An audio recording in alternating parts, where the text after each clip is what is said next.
Good morning. Y'all, I have to admit, I am excited and nervous. I have not spoken in this context in quite a few years, so if I forget how to speak and I just start making Muppet noises for a while, please just go along with it and agree with me. Thank you. Thank you. Good. As we've talked a little bit about already this morning, the idea of transgender identities and the idea of critical thinking, as I was considering that in preparation for this Sunday, it really brought a lot back to me that I hadn't thought about in a while. I want us to think of critical thinking this morning as an important element of what we do in a way that we can remove a little bit of our own perspective whenever we're talking about something that we want to think about a little bit more deeply. When we apply this to transgender identities and history, we open up some incredible doors to our past, and we can see some amazing things that people did and the way people represented themselves in the past.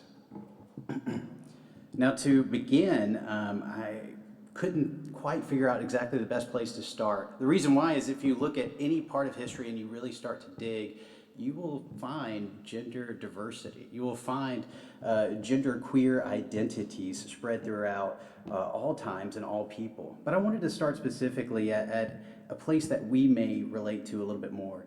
I wanted to start with the idea, or rather the events that happened whenever colonization impacted the Americas during the 1500s and 1600s.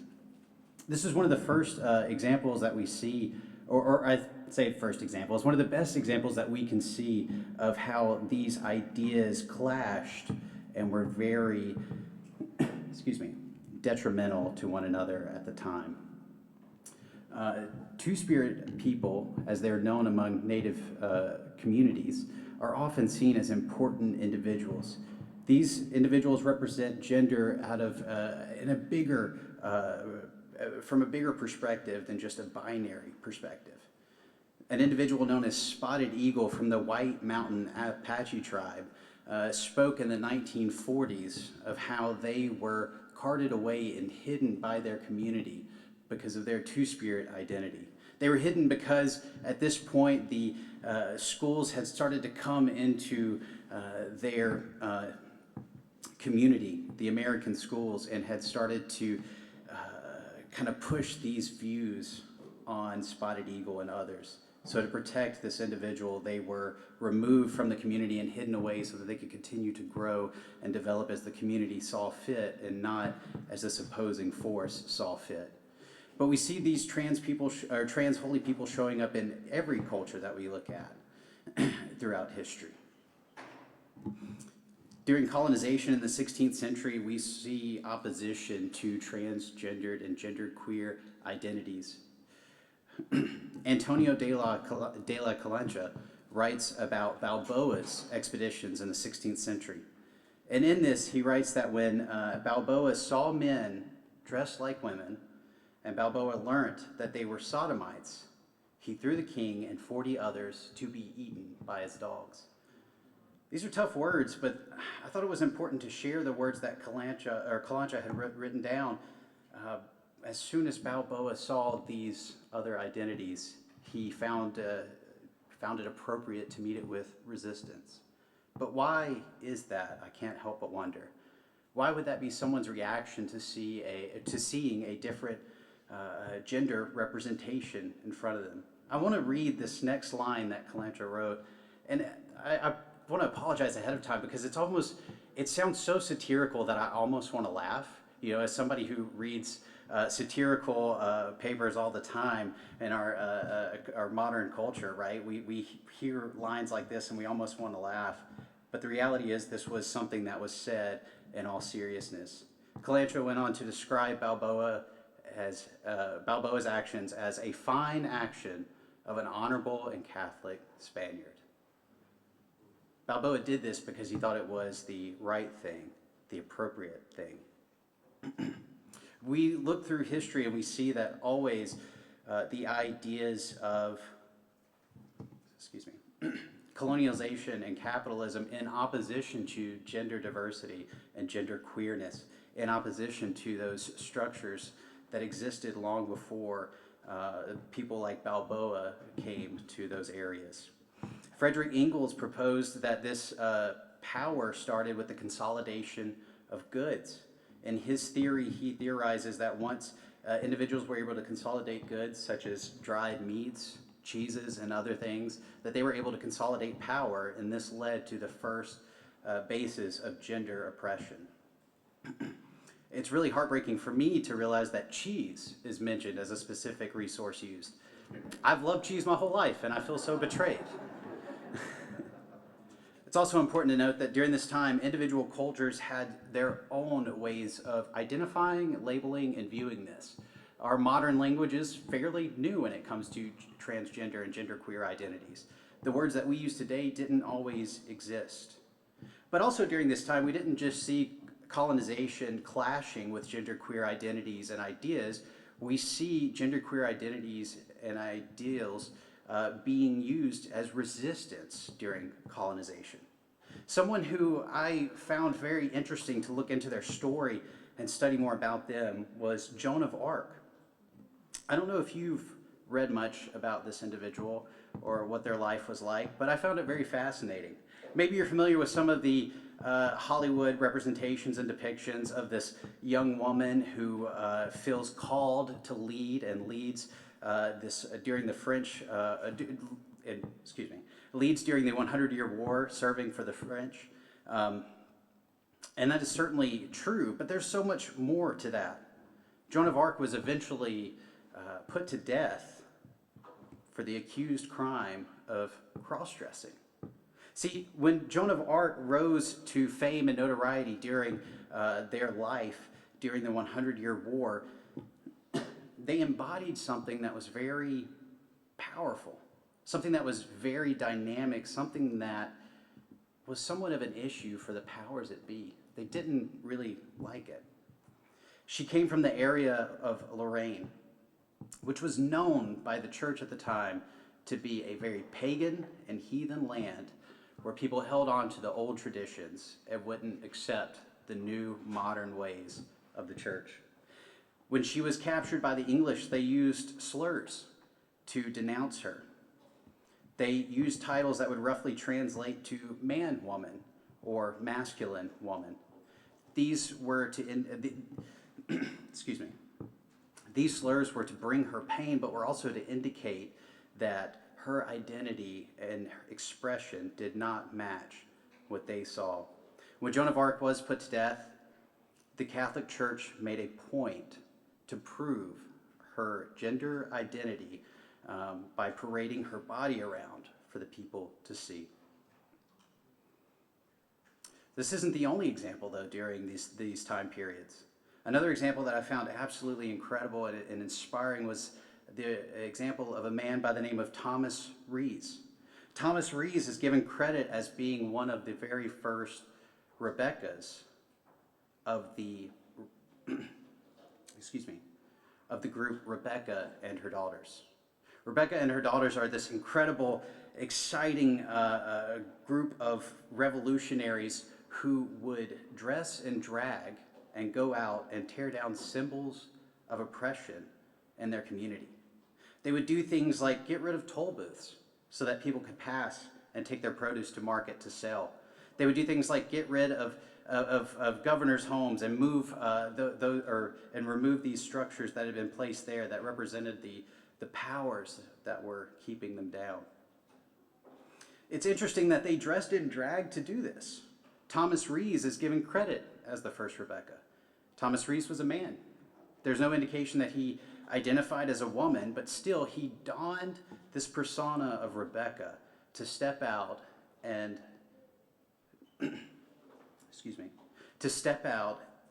and set an example for those who followed him, that they did not want to continue to suffer under these systems that were in place. Some say that they were using the drag as a costume. They were using these long dresses and straw wigs, but I would dare to say that long dresses and straw wigs are not very good costumes.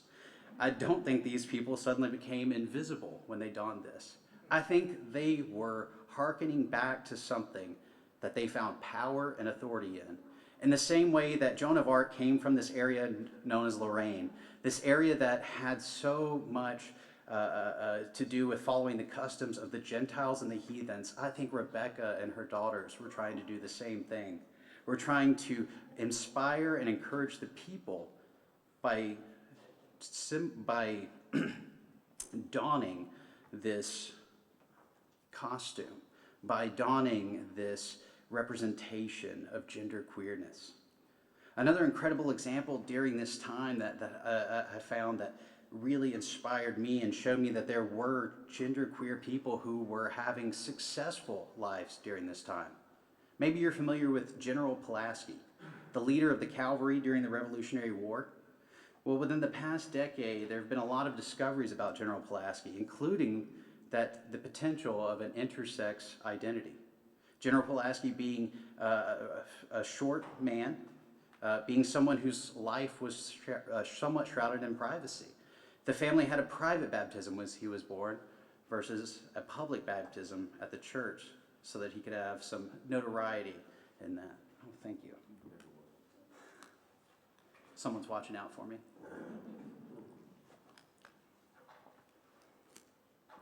General Pulaski was able to have a successful life and was able to be an important and revolutionary leader during this time and do incredible things, but the reality is his gender identity did not match the gender that somebody might place on him from a different perspective. General Pulaski is a great example that shows that there were individuals other than the ones that we have represented who existed at this time with revolutionary ideas. In modern times, we've seen a rise in medical, social, and political recognition of trans individuals. Around the same time that modern medicine was becoming more and more what it is today, there was gender-affirming healthcare growing alongside that.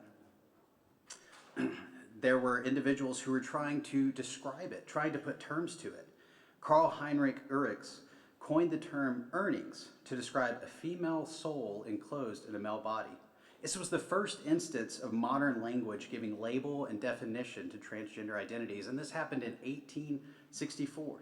For a little bit more context, Webster's Dictionary came out in September of 1847. What's interesting about that is it marked a new way that we looked at defining language, a new way that we were going to continue to update it, right, be on top of it. Before that, the last English dictionary came from 1604, had never been updated. So as we are moving into a time of updating our language, keeping it fresh, keeping us up to date, we're also including labels and identities that fall under the transgender umbrella. It's also during this time that Kurt Benny first coined the term homosexual while in correspondence with Ulrichs. And this happened in 1869. Their work led for others to continue along this journey. An instance of this is Magnus Hirschfeld. Magnus Hirschfeld coined the term transvestite, and he posited that there were roughly 43 million gender representations or identities. Essentially, one for each person on Earth. Hirschfeld identified as gay man and did a lot of queer activism. He engaged in international speaking tours, was a founding member of the Scientific Humanitarian Committee, and took part in writing and producing the first queer film, Different from the Others. He also opened an institute of sexual research, which was burned in 1933 by the Nazis. What's interesting about this research facility that he opened is that they were practicing gender-affirming healthcare over a century ago. They were attempting and having some success with uterine transplants, with different things like that that we still haven't even gone back to yet with modern medicine. Thanks to the destruction of his institute by the Nazi Party, we can definitively see where transgender healthcare has been delayed by so much time. When Hirschfeld, after his clinic was destroyed, he later went to France where he passed away 2 years later. During this time, we didn't just see medical and psychological advances in transgender identities, we also saw social representations that began to grow. During this time, we had the first favorable example of someone who was looked at favorably by the public. Christine Jorgensen, who transitioned in the 1950s, made headlines such as From GI to Bombshell. Christine transitioned after serving in World War II and became very popular in media at the time. Though her life did involve tragedy, and I don't want to underplay that at all, I think it's still incredible that even at this time in the 50s, there were still favorable, positive things written about Christine. We also see we also see political activism starting at this time. Maybe you've heard of Marsha P. Johnson, the trans woman who is accredited with throwing the first brick at Stonewall, an event that's credited with starting the queer liberation movement. But did you know that that wasn't the first gender-based riot in the U.S.? No, there was a different one. In May of 1959, in the Tenderloin district of San Francisco, specifically at Cooper Donut, there was a riot that started as the police were harassing people there. See, Cooper Donut was located between two queer bars in the San Francisco area in the Tenderloin district. And the cops would frequently go to Cooper Donut late at night to harass the patrons there. It was well known that there were a lot of trans individuals as well as individuals of other queer identities who would hang out there late at night. The police would ask for things like identity. They would try their best to create a reason for these individuals to become arrested. Well, after many times of this happening that night in May of 1959, the people fought back. Resistance started with donuts. It's true, they threw donuts. I think Marsha P. got the note and decided to use bricks the next time.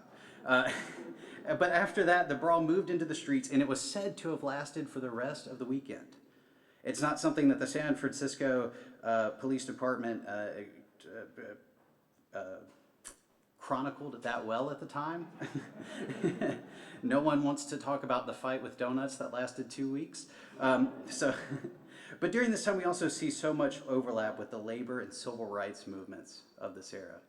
Not only during this time do we see more and more people pushing for the social and political advancement of trans people, unfortunately, we've also seen an opposite response. We've seen so many people move to discredit gender-expansive identities. Conservative groups and individuals have moved to delegitimize trans identities by misrepresenting trans goals and narratives. Maybe you've heard the narrative lately that queer people in general, but particularly trans people as well, are guilty of wanting to groom children, of wanting to do things that are terrible and hurtful to the community around us. There's also a rise in the stigmatization of mental illness associated with transgender identities. The World Health Organization at one point did include gender dysphoria as a mental illness. It no longer does because they've realized that that wasn't the case, that that wasn't beneficial. And we also see movements like TERF movements on the rise, more and more people jumping into this idea that gender expansive identities are somehow inappropriate or somehow unnatural. I know this has been a very brief skimming of this top layer. There's so much more to this. I hope we were able to see a little bit of a narrative thread go all the way through. But as we wrap up this morning, and as I want to encourage people to think about their identity, how you feel, how you identify, what you feel like best represents you. As we close out on that, I want to read the transcript of the incident with Rebecca and her daughters. Now, I do want to point out that when Rebecca and her daughters, this group did their why am I drawing a blank right now? When they did they did the riots that they were involved in, when they were involved in this resistance, they had an element of theater with it. Now, I'm not saying that all the people who were involved in this riot were of a queer identity, But the idea of a group of people getting together in drag to do theater for political revolution, it sounds like a very queer idea to me, but in the best of ways. But Rebecca starts by saying this. As they come to the road, to whatever's in their way, right? The toll booth, the gates that have been placed there to keep them from going to the city to do the things that they need to do to survive. Rebecca states, "What is this, my children? There's something in my way. I cannot go on." The riders respond, "What is it, Mother Rebecca? Nothing should stand in your way." Rebecca responds, "I do not know, my children. I am old and cannot see well." Riders respond, "Shall we come and move it out of your way, Mother Rebecca?" Rebecca responds, "Wait, it feels like a big gate put across the road to stop your old mother." The riders respond, "We will break it down, Mother. Nothing stands in your way." Rebecca responds back, "Perhaps it will open, oh my dear children. It is locked and bolted. What can be done?" "It must be taken down, Mother. You and your children must be able to pass." And finally, Rebecca responds, "Off with it then, my children." I want us to consider that. Is there any structure in our life, any structure that we have, maybe we've placed there, maybe somebody else has placed it in front of us, that's preventing us from being the people that we want to be? If so, I just want to encourage you with the same words that Rebecca ended her discourse with. Off with it then, my children.